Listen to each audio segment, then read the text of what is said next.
अब तक आपने देखा, सरोजा के अकेले जाने के फैसले को देखकर माधव को भी चिढ़ होती है। फिर भी दोनों एक साथ अदिति को पोलियो ड्रॉप दिलवाने ले जाते हैं। तारा अपने बेटे गुड्डा के लिए 15,000 के कपड़े खरीद कर लाती है। कलावती को तारा जवाब देती है कि जब घर में माधव के खर्चों पर कोई टोक नहीं है, तब वो अपने गुड्डे के लिए इतना खर्च कर ही सकती है। कलावती तारा को बराबरी ना करने की हिदायत देती है। फूलेश्वरी बाजार से बहुत सारी खाने की चीजें लेकर आती है। मंजू देखती है कि फूलेश्वरी सारी खाने की चीजें सरोजा के लिए लेकर आई हैं। मंजू अंदाजा लगा लेती है कि फूलेश्वरी सरोजा से जल्द पोता पाना चाहती हैं। कुड़न में मंजू प्रार्थना करती है कि सरोजा को जब भी बच्चा हो, बेटी ही हो। फूलेश्वरी सरोजा को बुलाकर उसे खाने का पूरा रूटीन देती है। फूलेश्वरी सरोजा से जबरदस्ती अदिति को मंजू की गोद में रखवा देती है। अब आगे। हम आपके आगे हाथ जोड़ रहे हैं, प्लीज ऐसा मत करिए। आदित्य को हमारी जरूरत है इस वक्त, और मंजू दीदी इस हालत में नहीं है कि वो उसे संभाल सके। मंजू बहू चाहे सदमे में हो या बेहोशी में, इसकी सजा पूरे घर को नहीं दे सकते। अम्मा जी, सजा तो आदित्य को मिल रही है, भूख से बेहाल हो रही है। तो हमने कौन सा फरमान जारी किया है कि आदित्य को दूध न पिलाओ?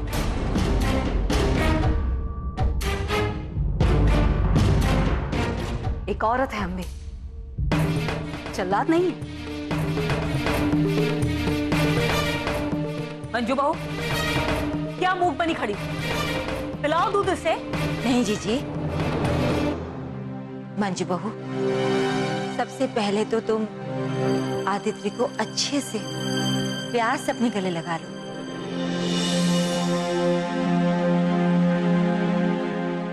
और इसे ऐसे छुओ जिससे आदित्य को अपने माँ की ममता का एहसास हो। अब फिर देखना कैसे ये शांत भी हो जाएगी और दूध भी पी लेगी। हाँ कलावती, ठीक कह रही हो तुम। अम्मा जी, अभी इन सब चीजों का समय नहीं है। वो बहुत भूखी है, हम उसे एक बार दूध दे दें और धीरे धीरे वो मंजू दीदी को जब जानने लग जाएगी तो उनके पास रह लेगी। चुप हो जाओ सरोजा बहू, ये सब तुम्हारी जिद का नतीजा है। बोतल से ही दूध पिलाओगी ना तुम? अपना दूध तो नहीं पिलाओगी इसे?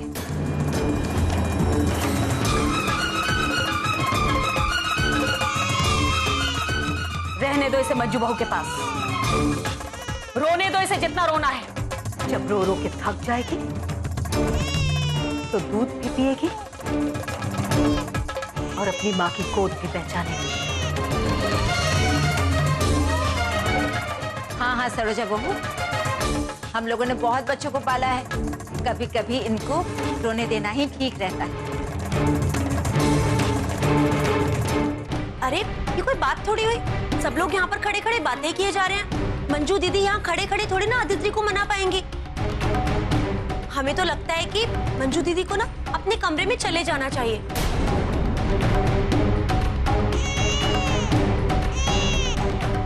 ठीक कह रही है तारा बहू, आखिर कब तक हम यहाँ पे सभा जमा रखेंगे? मंजू बहू, लेकर जाओ इसे अपने कमरे में,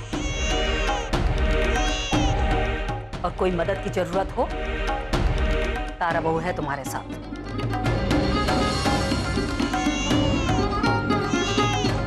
और माधव बेटा, तुम सरोजा बहू को लेकर के जाओ कमरे में अपने। हाँ मंजू दीदी, चले ना, हम ना 2 मिनट में आपकी आदित्य से यूं ही दोस्ती करा देंगे। चलो चलो।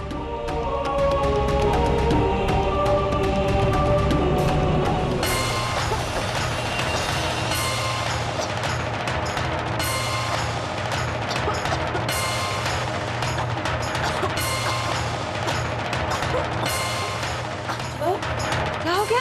माई, हम पानी लाते हैं अभी। मुझे संभालो अपने आप को, बच्चे को संभालो।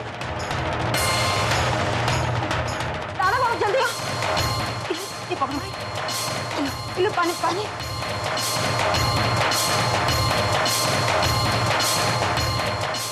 ये दूध तुम पकड़ो तारा। क्या हो रहा है तुम्हें?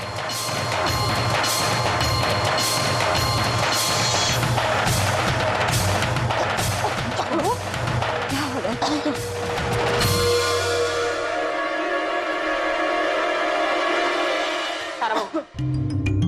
लेकर जाओ इसे इसके कमरे में। सरोजा वो ठीक ही कह रही है, बच्चा अभी संभाल नहीं पाएगी है।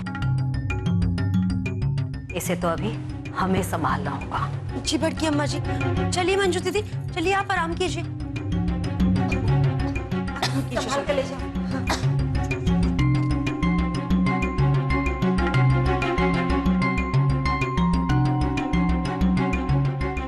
बेटा माधव, ये जो कुछ चल रहा है ना, चलता रहेगा, लेकिन हमने जो कहा है वो अटल है।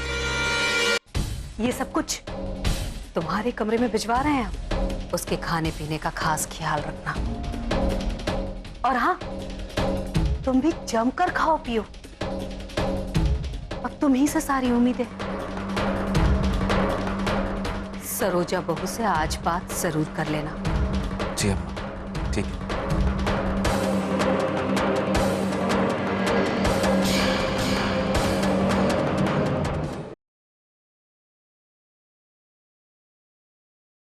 सदा साथ निभाए बेटी पर बेटा ही चाहिए।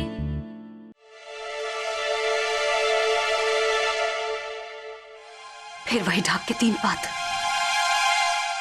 हमारी सारी मेहनत पानी में चली गई। फिर वही सरोजा बहू और उसकी गोद में आदित्य। करे तो क्या करे अब।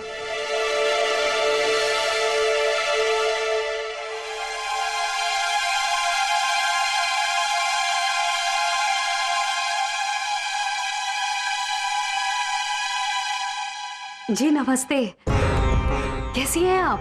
हम बिल्कुल बढ़िया। घर में भी सब ठीक है।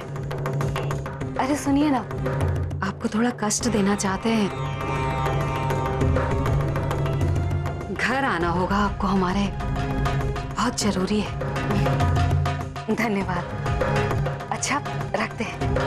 नमस्कार।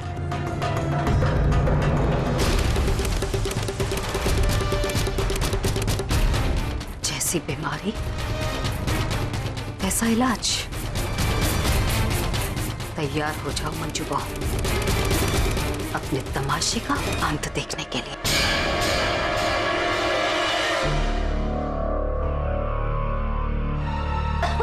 अरे मंजू दीदी, ये लो पानी पी लीजिए। हम जानते हैं खांस खांस करना आपकी सांस फूल गई होगी। आप सो जाइए। हाँ,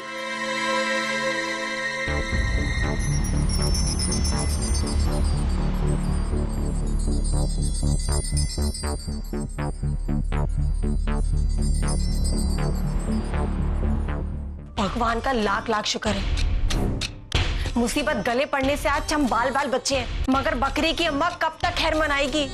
उधर अम्मा जी जो सरोजा के पीछे पड़ी है कि उन्हें पोता ही चाहिए उससे। अब क्या करें?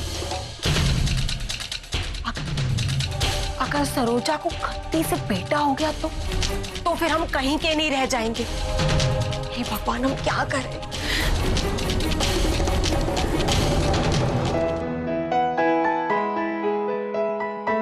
आदित्य, आपको बिल्कुल डरने की जरूरत नहीं है, क्योंकि आपकी चाची आपके साथ हमेशा है। आजा राजू, यहाँ रख, आराम से। चलो अब जाओ।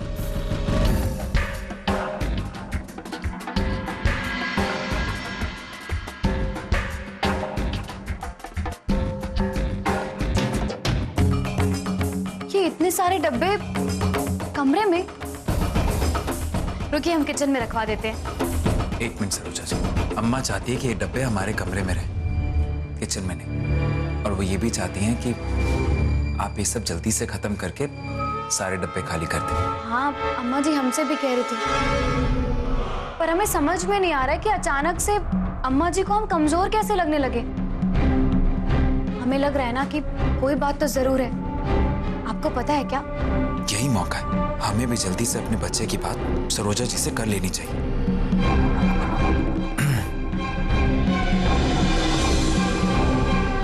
सरोजा जी, अम्मा चाहती है कि आप ये सब खा के ना एकदम एकदम स्ट्रांग हो जाए, तंदुरुस्त हो जाए। अरे सरोजा, ये काजू का डब्बा बाहर रह गया था और उसकी जगह बादाम के 2 डब्बे अंदर आ गए।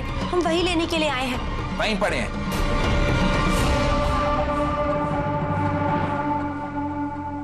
सरोजा, सॉरी, वो हमको लगता है कि हम तुम दोनों को डिस्टर्ब कर दिए। हम जाते हैं। हाँ? अरे नहीं नहीं तारा दीदी, ऐसी कोई बात नहीं है। हम तो बस ये सोच रहे थे कि इतना सब कुछ हमारे लिए हम कैसे खाएंगे। लो, ये कोई बात थोड़ी हुई। अगर खाओगी नहीं तो 2-2 शरीरों का ध्यान कहाँ से रखोगी? 2 शरीर? हम समझे नहीं। मतलब आप और आदित्य हुए ना 2 शरीर, है ना भाभी? माधव देवर जी, हमको लगता है कि हाँ भाभी, भाभी ये देखिए, आपके माथे पर तो इतना बड़ा मुहासा आ गया। क्या? अरे भाभी, बहुत गंदी दिख रही हैं आप। हमारे माथे पर मुहासा? ये कैसे हो सकता है? अभी जाकर चंदन लगाते हैं, ठीक हो जाएगा कल तक। हाँ हाँ भाभी, जल्दी जाइए। जाइए, गुलाब जल मिला लीजिएगा।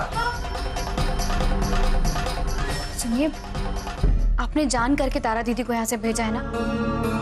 सच सच बताइए, आपको पता है ना कि अम्मा जी इतना ध्यान क्यों दे रही है हमारे खाने पर? कोई बात तो है। देखिए सरोजा जी, आप ऐसी वैसी बातें क्यों सोच रही हैं? आपको ऐसा क्यों लगता है कि अम्मा आपको दिल से प्यार नहीं करती? अम्मा इस घर के हर सदस्य का ख्याल रखती है और वो जो कुछ भी कर रही हैं हमारी खुशी के लिए कर रही हैं।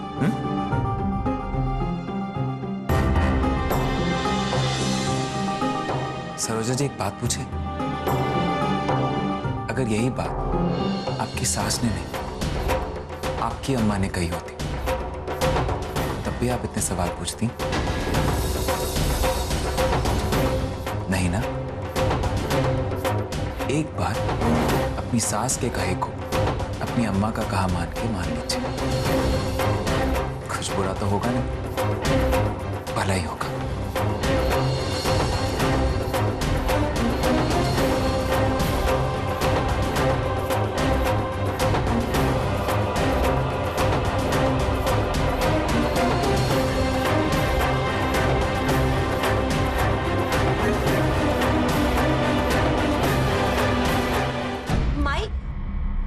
हमको बताइए, क्या बड़की अम्मा जी सच में सरोजा से पोता पानी की तैयारी कर रही हैं?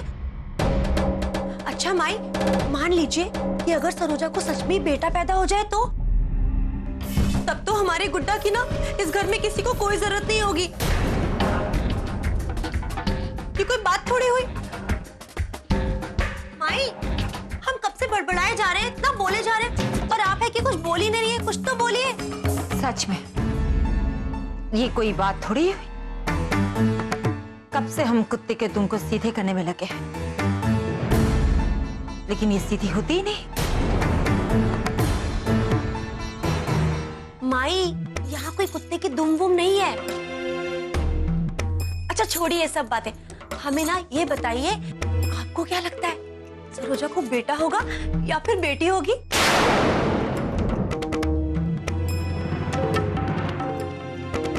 तुम सनक गई हो क्या तारा बहू? जब कोई औरत गर्भवती होती है तो अंदाजा लगाया जा सकता है, लेकिन सरोजा बहू तो पेट से है ही नहीं। और दूसरी बात, ये सब अंदाजा लगाना फालतू बात है, क्योंकि ये जानना भगवान के हाथ में होता है, किस औरत को बेटा होगा और किस औरत को बेटी। कलावती, ओ कलावती, आए जीजी।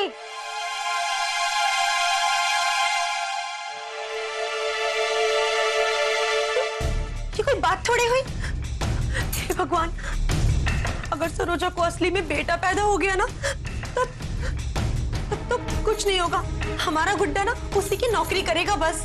लेकिन हम ऐसा नहीं होने देंगे। हमें जल्दी से कुछ करना होगा, लेकिन हम क्या करें, कुछ समझ में नहीं आ रहा है। क्या करें हम?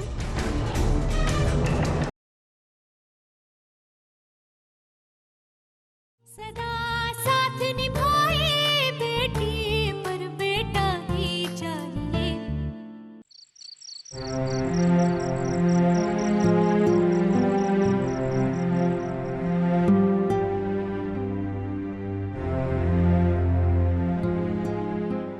आदित्य को अभी हमारी कुछ दिन और जरूरत है, लेकिन अम्मा जी मानने को तैयार ही नहीं है। हम ये बात समझ ही नहीं पा रहे कि अगर आदित्य हमारे पास रहती है तो उसे क्या प्रॉब्लम है। सरोजा जी, 2 ही दिन में आपको आदित्य से इतना प्यार हो गया कि उसकी हल्की सी भी तकलीफ आपसे देखी नहीं जाती। हमें समझ नहीं आ रहा कि आप अम्मा को क्यों नहीं समझ पा रही। आखिर वो भी अपनी जगह सही है। कैसे? वैसे सरोजा जी, क्योंकि अम्मा के हिसाब से हमें यानी कि उनके बेटे को आदित्य के कारण बहुत कुछ एडजस्ट करना पड़ रहा है। बात तो सही है। आप देखिए ना, जब से आदित्य हमारी जिंदगी में आई है, हमारे रोमांस को तो स्टे ऑर्डर लग गया। और ये बात भी सच है कि अगर ये प्यार का अकाल कुछ दिन और चला ना, तो प्यार की भूखमरी में मर जाएगा ये आशिक। क्या बोल रहे हैं आप? मौसम विभाग ने अभी ये जानकारी दी है कि हमारा और आपका प्यार सदाबहार है, और उसमें ना तो कोई अकाल पड़ेगा और ना ही कोई भूखमरी होगी।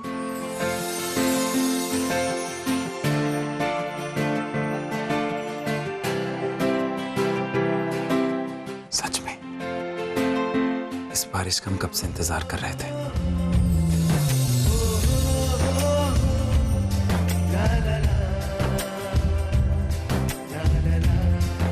आदित्य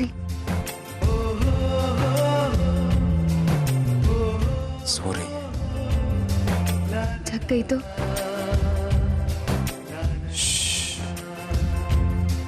मैं कुछ नहीं सुना।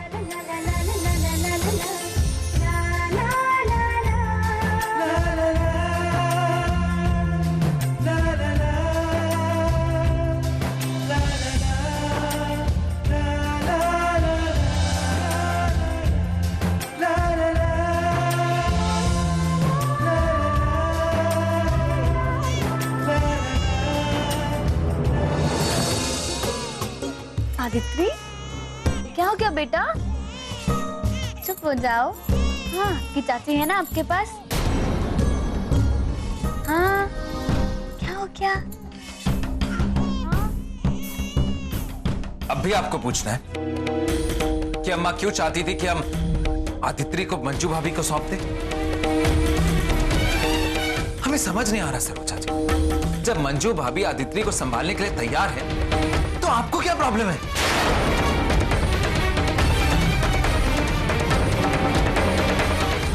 हमारी बात सुनिए। बोलिए। देखिए, मंजू दीदी अभी इस हालत में नहीं है कि वो आदित्य को संभाल पाए। बस कुछ दिनों की बात और है, समझिए। सरोजा जी, शायद आपने हमें आदित्य जितना छोटा समझ लिया, जो हर बात में हमें बहलाती और फुसलाती रहती। थक गए हम, और थक गए हमारे कान, कुछ दिन सुनते सुनते। एक बात बताइए, आपको हमारी मर्जी, हमारी खुशी, उसकी हल्की सी भी परवाह नहीं है ना?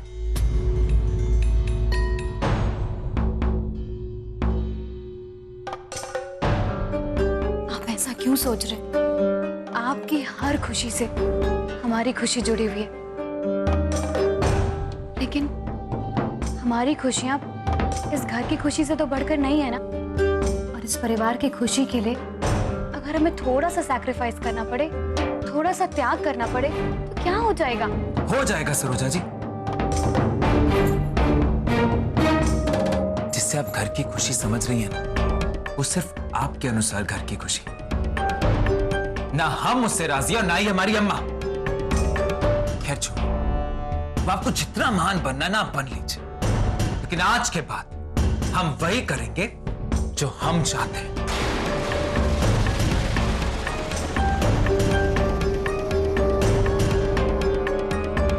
रुकिए, हमारी बात सुनिए।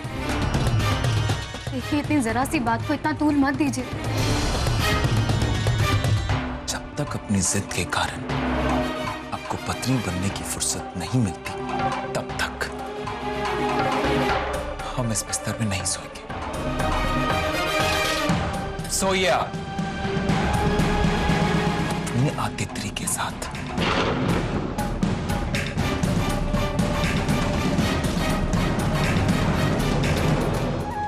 हम आपसे बहुत प्यार करते हैं, बहुत ज्यादा। और हम जानते हैं कि ये दूरी आपको बहुत खल रही है। आदित्य को हम अपने आप से दूर नहीं कर सकते, क्योंकि उसे दूर करके हम उसकी जिंदगी के साथ खिलवाड़ नहीं करना चाहते। हम मंजू दीदी पर बिल्कुल भरोसा नहीं करते, बिल्कुल भी नहीं।